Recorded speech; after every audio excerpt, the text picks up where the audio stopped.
Wabarakatuh. Alhamdulillahilladzi anzala ala abdihi kitaba wa lam yaj'alahu iwaja. Asyhadu an la ilaha illallah wahdahu la syarikalah. Innama huwa ilahul wahid. Allahu la ilaha illa huwa rabbul arsyil azim.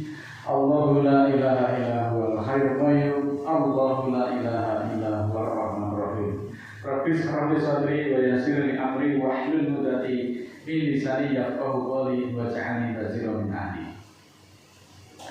Sesungguhnya segala pujian adalah milik Allah. Kita semuanya memuji, kita semuanya memohon pertolongan dan memohon ampunan kepadanya. Kita berlindung kepada Allah dari godaan setan, dan siapa yang Allah tunjuki maka tidak ada yang dapat menyesatkannya. Dan siapa yang disesatkan Allah maka tidak ada yang dapat menunjukinya. Saudaraku, bahwa Islam itu banyak memberikan perhatian masalah perbaikan keluarga. Di antara perhatian Islam adalah bahwa seorang laki-laki yang merupakan kepala rumah tangga harus menjaga diri dan keluarganya dari segala perkara yang akan menghantarkan menuju neraka. Dan perintahkanlah kepada keluargamu untuk mendirikan sholat dan bersabarlah kamu dan mengerjakannya.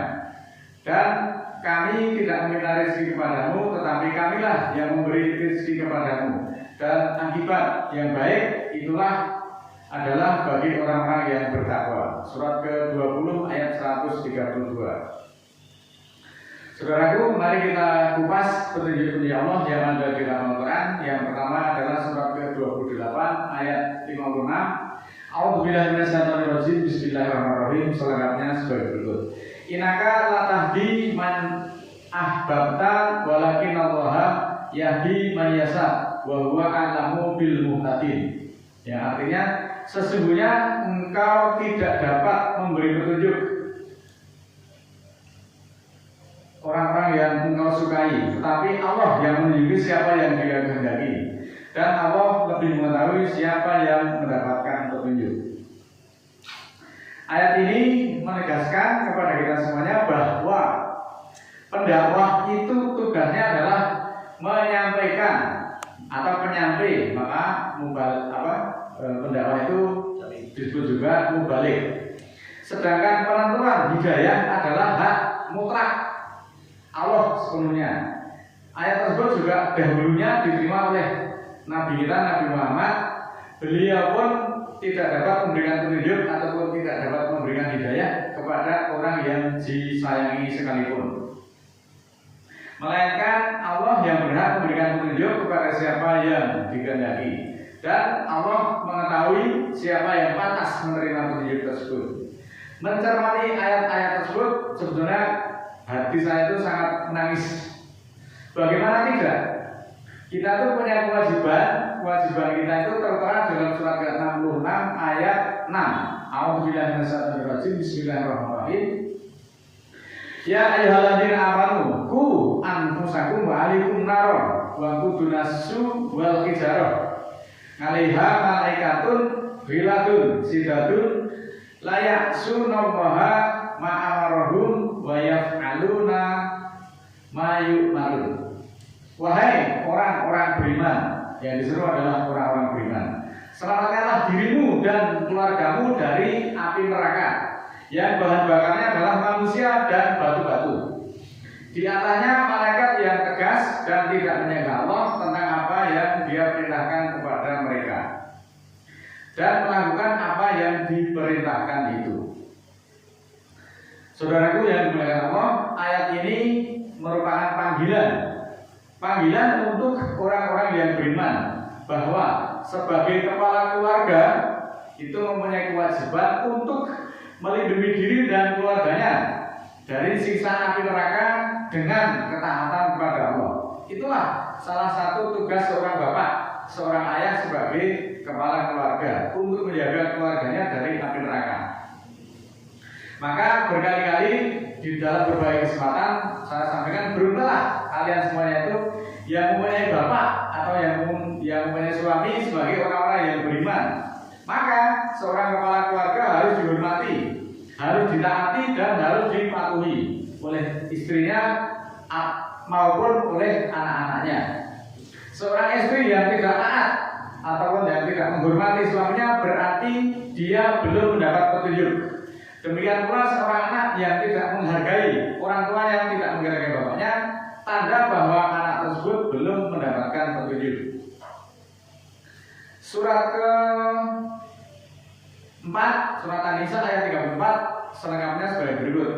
Ar-rijalu qawwamuna 'alan nisa'i bima faddalallahu ba'dahum 'ala ba'din wa bima anfaqu min amwalihim fasolihatu qanitatun khawidatun lil ghaibi bima khawidallah ila akhirih. Laki-laki adalah pimpinan bagi perempuan karena Allah yang memberikan karunia setengah atas mereka kepada setengahnya, dan karena yang mereka nafkahkan dari harta mereka, maka perempuan yang soleh ialah yang tekun, yang qanaah, yang menjaga kegoiban yang Allah menyuruh menjaganya ila akhirih. Ayat ini terlalu panjang, maka kita ambil poinnya. Poin dari ayat tersebut sering menjadi dasar di dalam pembahasan tentang peranan kepemimpinan di dalam rumah tangga dalam konteks yang lebih luas di dalam Islam. Dengan penjelasan ini bahwa berkaitan dengan tanggung jawab dan kewajiban nafkah serta adanya perbedaan peran yang saling melengkapi, bukan berarti untuk merendahkan derajat kaum wanita. Seorang istri atau seorang perempuan itu wajib taat dan wajib menghormati suaminya dalam hal yang ma'ruf, artinya dalam hal-hal yang dikenal, yang sesuai dengan Al-Quran dan tidak bertentangan dengan syariat.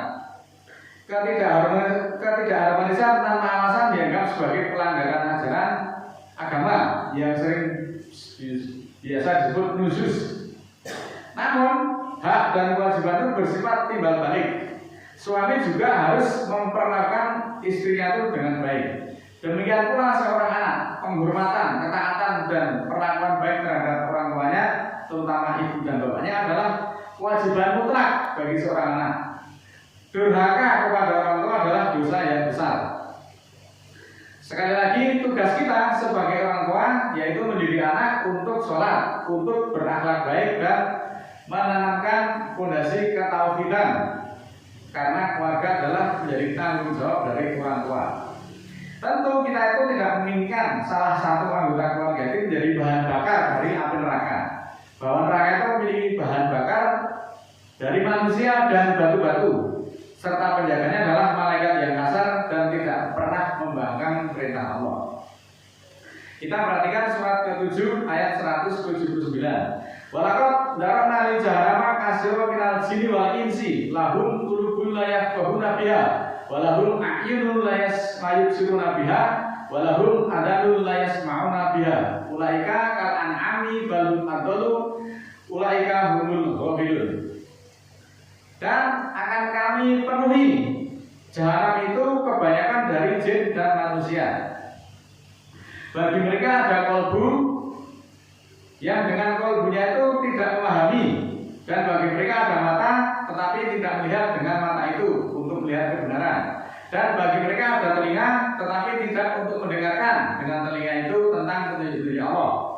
Mereka itu seperti binatang ternak, bahkan lebih sesat. Itulah orang-orang yang lengah, itulah orang-orang yang lalai.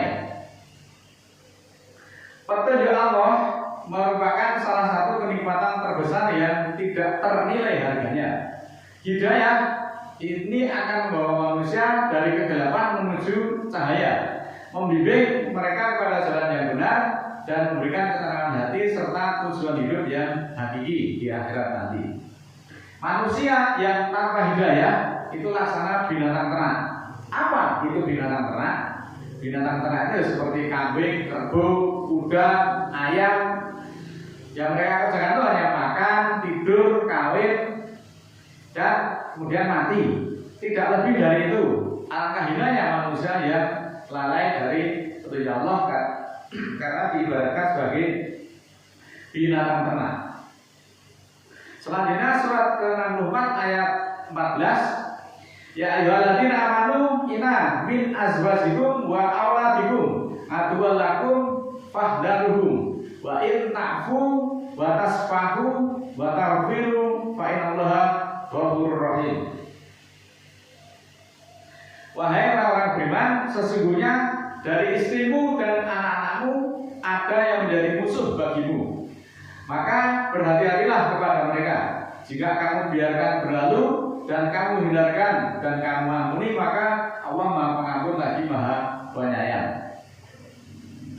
Agar anak maupun istri itu tidak menjadi musuh bagi kita semuanya, maka fokus pada komunikasi yang baik, saling menghargai, mendidik dengan agama, dan menetapkan norma-norma mawas diri agar kecintaan kepada keluarga tidak menjauhkan dari ketaatan kepada Allah, serta selalu memaafkan dan memohon perlindungan kepadanya. Perlu dipahami bahwa musuh di sini sering diartikan sebagai hal yang disebut sebagai ujian yang akan membuat lalai atau lengah, bahkan bisa menjerumuskan kepada hal-hal yang dilarang oleh agama demi harta ataupun demi kenikmatan dunia. Bukan berarti permusuhan mutlak. Maka ajarlah istri dan anak itu untuk taat kepada Allah. Ajarkanlah kepada mereka dengan akhlak yang terpuji. Jika kemudian ada perselisihan, maka adalah bersabar. Memaafkan dan mengampuni adalah kunci. Seperti halnya yang diajarkan di dalam surat At-Taghabun ayat 14. Marilah kita selalu memohon perlindungan kepada Allah agar keluarga kita menjadi penolong di dalam ketaatan. Bukan justru anak maupun istri itu menjadi penghalang di dalam perjuangan kita, agar kita terhindar dari fitnah duniawi. Semoga Allah mengampuni kita dan memberikan kepada kita keluarga yang soleh. Karena Nabi sekalipun itu tidak dapat memberikan hidayah kepada orang-orang yang sangat dicintai sekalipun. Konon Nabi Muhammad juga tidak bisa mengislamkan pamannya Abu Thalib. Nabi Nuh juga tidak dapat menyelamatkan anak maupun istrinya. Demikian pula Lot, istrinya termasuk orang-orang yang dihanguskan. Surat ketiga ayat 91, Innalladzina kafaru wa matu wa hum kufarun falyubala min ahadihim min qur'an gahaban wala iftada bihi ulaika lahum adabun alim wa ma lahum minasirin. Sesungguhnya orang-orang yang kafir dan mati sedang mereka tetap dalam keadaan kekafiran, maka tidaklah akan diterima dari mereka emas sepenuh bumi. Walaupun dia menebus dirinya dengan emas yang lebih banyak, tetap tidak berlaku. Bagi mereka itulah siksa yang pedih dan tiada bagi mereka suatu penolong. Ayat ini, saudaraku, menjelaskan bahwa kekafiran itu akan menghapuskan kebaikan. Kekafiran menghapuskan amal kebaikan, dan hanya dengan keimanan yang benar serta amal soleh yang bernilai di sisi Allah, bahwa emas sepenuh bumi pun tidak akan diterima sebagai penebus dosa, karena memang akan mendapatkan siksaan yang pedih dan mereka tidak akan mempunyai penolong di akhirat nanti. Hal ini menekankan bahwa akhirat itu hanya iman dan amal soleh yang akan menentukan, bukan dengan harta maupun benda. Pertanyaan kita adalah, kamu itu sekarang sudah punya emas berapa kilo?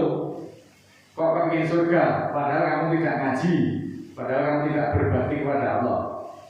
Ditegaskan tadi bahwa emas sepenuh bumi pun untuk menebus kekafiranmu itu tidak akan diterima oleh Allah.